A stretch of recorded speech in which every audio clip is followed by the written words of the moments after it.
Hello everyone, I'm Sandeep. So I've been working on this source distance perception using the reverb object.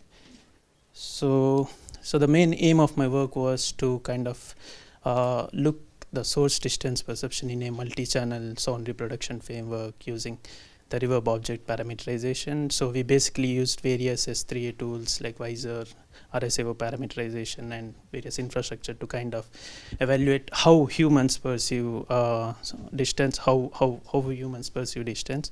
So distance perception is generally little harder as compared to the direction perception. Particularly, we are very sensitive in the horizontal plane and weaker in the elevation, and we are much more weaker to find out the kind of range, the distance, source distance.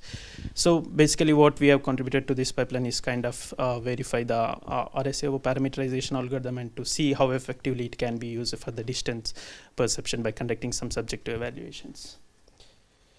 So this is a basic workflow which we have followed. Like firstly, we kind of obtain the B format RIR measurements, and we for various distances and under various room conditions, and we kind of parameterize these B format RIRs into direct levels, direction of arrivals, early levels, and the late parameters. And later these parameters have been subsequently sent to the various plugins which are developed as part of the S3 plugin to kind of generate these loudspeaker signals to conduct these evaluations to see how humans are sensitive to the distance perception. So before going to the evaluations, like I want to show how the visualizations are across various distances. For example, if you see the bottom plot, it's kind of plotted for various source distances, and we can see there is a constant decrease in the levels as we move farther and farther, and the onset time also increases. And particularly there is this ground reflection, which we can see the time span between the direct sound and the ground reflection slowly decreases as we move farther and farther distances.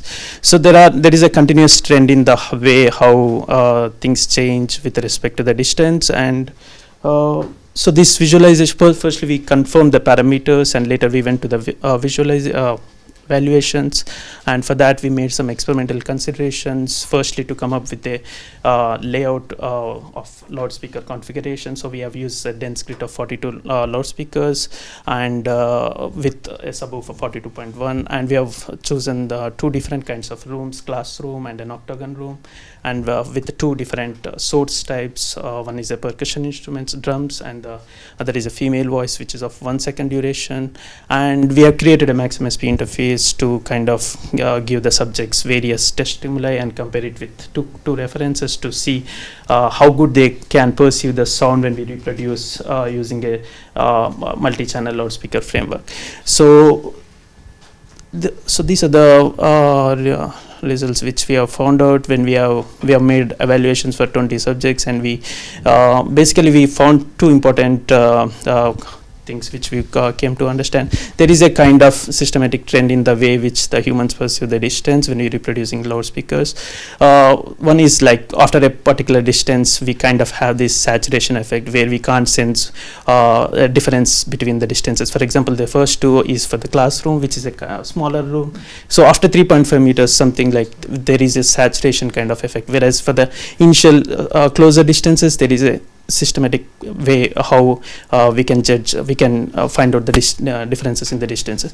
The octagon is a much bigger room, so the size of the room also has an impact on when the saturation point reaches. For example, here after 6 meters there is a saturation effect, and we have as the same effect has been seen both for the drums and the voice signal. So we have to confirm statistically. We have also measured some statistical techniques, like we made a t-test analysis, and to see, for example, if you can see the octagon room, there is no perceptual confusion between the adjacent distances for the closer distances, but as you move farther and farther, you have a kind of confusion across between its adjacent distances. So this statistical evaluations kind of confirm us that the RSAO parameterization, to certain extent, when we reproduce using the multiple loudspeakers, we can create this perception of distances for the closer distances, and kind of it's hard to make this difference for the farther distances. So this is one result of this